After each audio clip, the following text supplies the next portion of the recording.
दोस्तों, मैं वासुदेव कुमार आपका अपने YouTube channel new India reply में स्वागत करता हूं।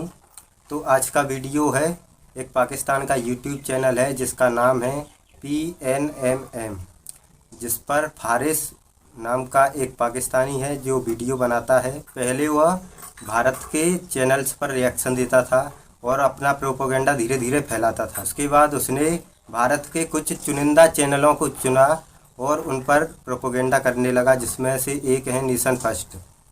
नेशन फर्स्ट वाले भाई साहब उसकी बहुत अच्छे से क्लास लगाते हैं, इसलिए नेशन फर्स्ट वाले भाई को उसने खालिस्तानी एजेंट ऐसे बहुत सारे टाइटल दे चुका है वो फारिस।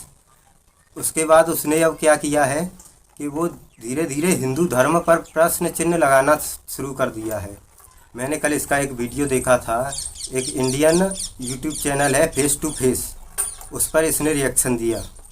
उसमें इसने क्या किया, हिंदू धर्म पर प्रोपेगेंडा करना शुरू कर दिया। इसने यजुर्वेद के अध्याय नंबर 32 श्लोक नंबर 3 को अपनी स्क्रीन पर चलाया। इसमें लिखा है न तस्य प्रतिमा अस्ति।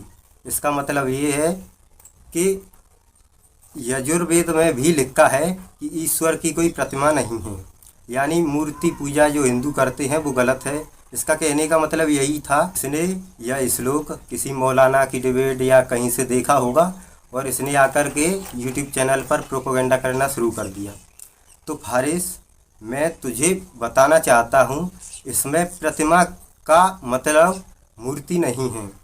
पहले तो करेक्ट करता हूँ कि ये पूरा श्लोक नहीं है। मैं पूरा श्लोक बताता हूँ कि पूरा श्लोक क्या है।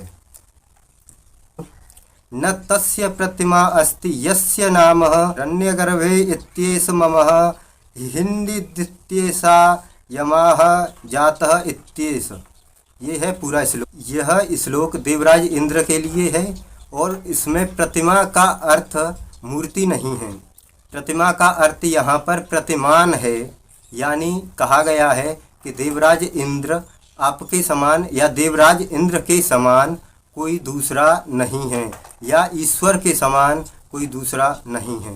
ये तो हो गया पूरा मंत्र और इसका अर्थ कि ये देवराज इंद्र के लिए कहा गया है। और इसमें प्रतिमा का अर्थ प्रतिमान है। प्रतिमान का हिंदी अनुवाद होता है उसके जैसा या उसके बराबर। संस्कृत में एक शब्द के कई अर्थ निकलते हैं। मैं आपको बताना चाहूँगा, यदि आप सर्च करें इंटरनेट पर कनक का अर्थ क्या क्या है तो आपको पता चलेगा। कनक धतूरे को भी कहते हैं, कनक सोने को भी कहते हैं, कनक गेहूं को भी कहते हैं। तो अब तीनों, गेहूं, धतूरा, सोना, तीनों को कनक कहते हैं। अब मैं आपसे कहता हूं कि कनक इस समय 40,000 रुपये तोले है, तो आप तुरंत समझ जाओगे कि यहाँ पर कनक शब्द का मतलब है सोना। यदि मैं कहता हूँ इस साल मेरे खेत में कनक की अच्छी खेती हुई है, इसका मतलब हो गया कि गेहूं की अच्छी खेती हुई है। और यदि कहीं जड़ी बूटी या घास फूस की बात हो रही है कि यह कनक का वृक्ष है, तो मैं स्पष्ट रूप से समझ जाऊंगा कि यहाँ पर धतूरे की बात हो रही है। तो संस्कृत भाषा को समझना इतना आसान नहीं है। जिस तरह से जो इस्लामिक स्कॉलर हैं या मुल्ला हैं, ज़्यादातर इसी मंत्र को कोट करते हैं कि इसमें मूर्ति पूजा, इसमें ईश्वर की मूर्ति नहीं बताई गई है, लेकिन उन्हें इसका असली मतलब ही नहीं पता है। तो यही आपने किया, आपको प्रोपेगेंडा जो करना था। यदि आप प्रोपेगेंडा नहीं करना चाहते थे तो इसे गूगल पर या कहीं पर जाकर सर्च कर सकते थे कि इसका अर्थ क्या है। पहले तो ये पूरा श्लोक नहीं पढ़ेंगे, इन्हें सिर्फ उतना ही श्लोक पढ़ना है जितना इनके मतलब का है। इनके मतलब का कितना है, न तस्य प्रतिमा अस्ति, बस इतना ही पढ़ेंगे, इससे आगे नहीं पढ़ेंगे। इतना ही पढ़ते हैं और इसीलिए इनका पूरा कॉन्सेप्ट क्लियर नहीं होता। अगर पूरा कॉन्सेप्ट क्लियर हो जाएगा तो ये प्रोपेगेंडा नहीं कर पाएंगे, इसीलिए ये पूरा श्लोक नहीं पढ़ते हैं। दूसरी बात, यदि आप पूरा श्लोक नहीं पढ़ोगे तो वही होगा जिस तरह से मैं थोड़ा उदाहरण देकर समझाता हूँ। यदि मैं कहता हूँ कि मैं कल आगरा गया था। मैं यहाँ रुक गया। क्या क्लियर हुआ इससे?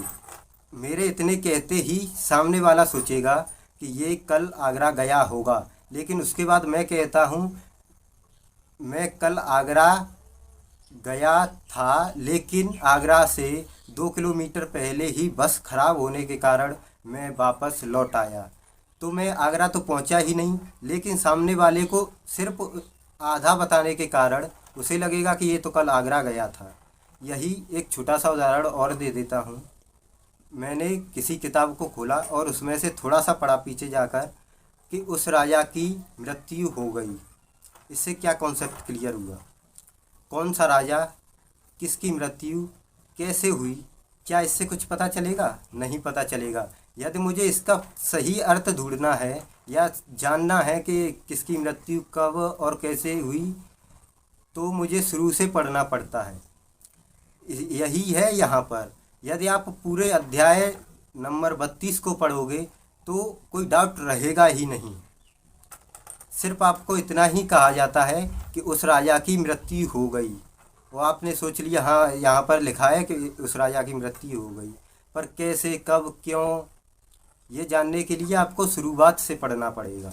आपके श्लोक का जवाब, इसे अच्छे से समझिए, उसके बाद पढ़िए। एक शब्द के अनेकार्थी शब्द का एक शब्द होता है। ये जानने के लिए आप गूगल पर जा सकते हैं या यूट्यूब पर भी जा सकते हैं कि अनेकार्थी शब्द, इतना सर्च कर लेना, आपको पता चल जाएगा। ये तो हो गया मेरा जवाब। और आगे आपने बात की कि ईश्वर एक है, अल्लाह एक है। कोई इसे ईश्वर कहता है, कोई अल्लाह कहता है, कोई अपने अपने धर्म के हिसाब से कहते हैं, लेकिन अल्लाह एक है। मैं आपको इसके लिए एक छोटा सा उदाहरण देता हूँ। मैं और तुम आमने सामने बैठे हैं। आपके पीछे एक पुष्प का पेड़ है, उस पर से सुगंध आ रही है।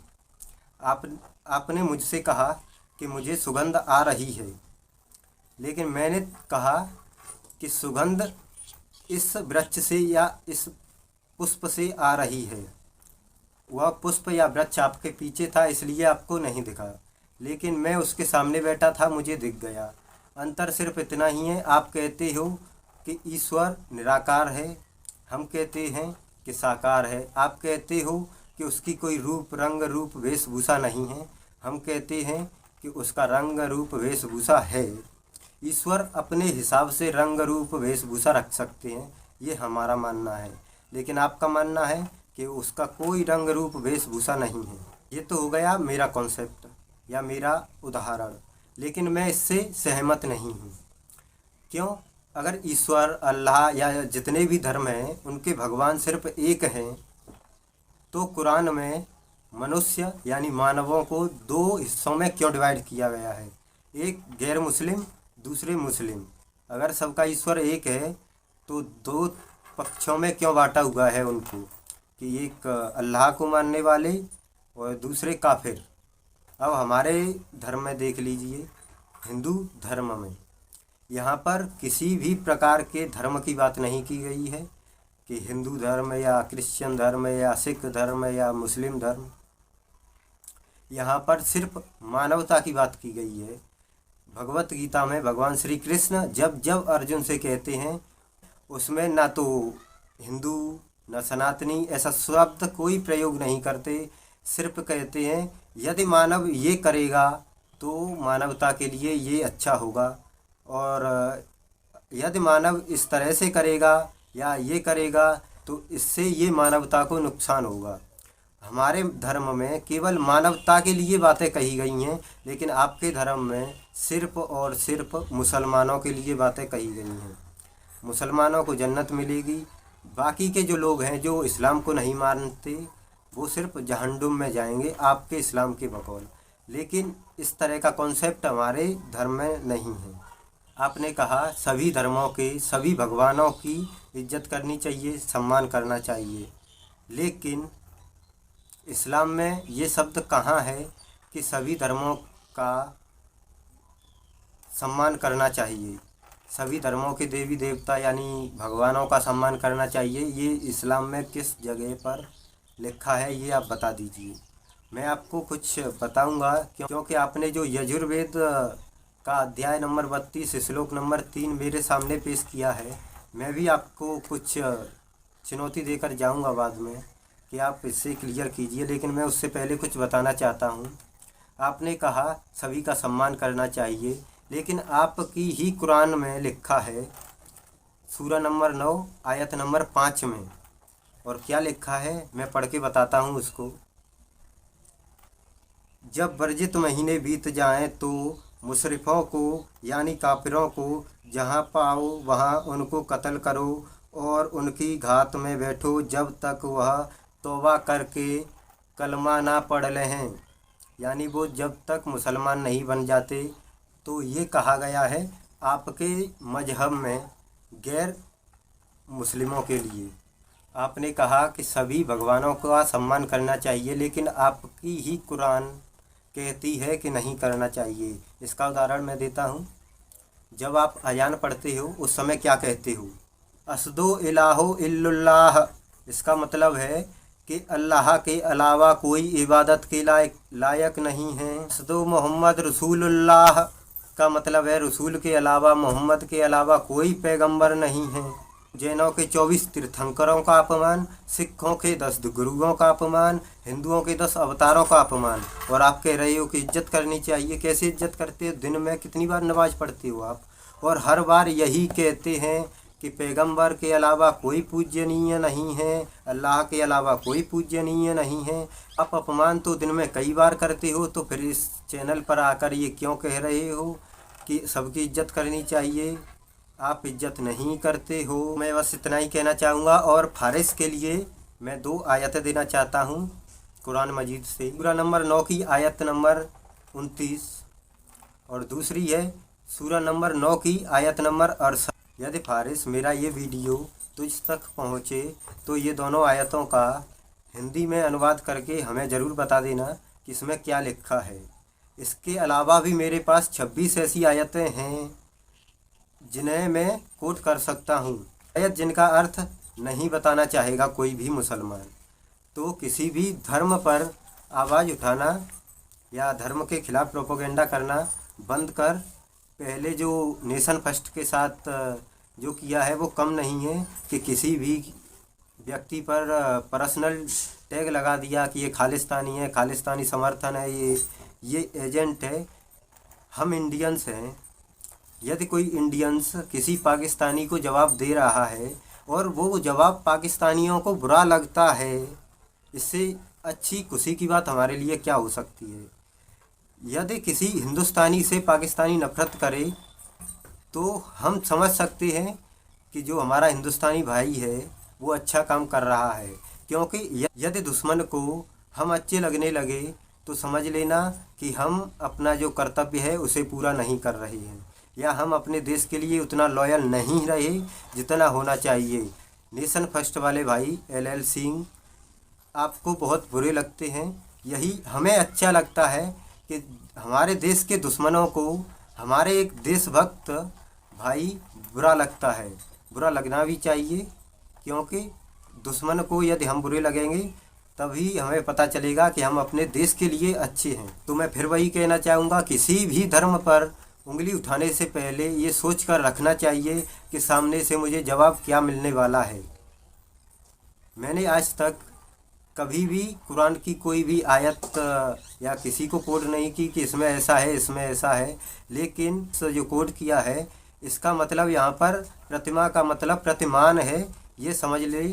क्योंकि हिंदी में या संस्कृत में किसी भी शब्द को समझने के लिए बहुत दिमाग होना चाहिए। 5वीं क्लास के बच्चे को 12वीं का मैथ पढ़ाएंगे, उसकी समझ में नहीं आएगा। और यही हुआ है फारिस के साथ कि उसे समझ ही नहीं पड़ा। हाँ, प्रतिमा का अर्थ मूर्ति नहीं प्रतिमान है। मैंने पहले एक उदाहरण दिया है, दूसरा उदाहरण दूँ। सूत, सूत एक शब्द है, इसके अन्य में अर्थ बताता हूँ। सूत का एक अर्थ होता है ब्याज, दूसरा अर्थ होता है धागा। तो जहाँ पर धागे की बात हो रही होगी, रस्सी डोरी की बात हो रही होगी, यदि वहाँ पर सूत शब्द दे दिया जाता है तो उसका मतलब हो जाता है धागा। यदि कहीं पैसे या ब्याज लेन देन की बात हो रही हो, वहाँ पर यदि सूद शब्द दे दिया जाता है तो उसका मतलब हो जाता है ब्याज। ये समझने के लिए दिमाग होना चाहिए। तो चलिए वीडियो यहीं ख़त्म करते हैं। जय हिंद, जय भारत।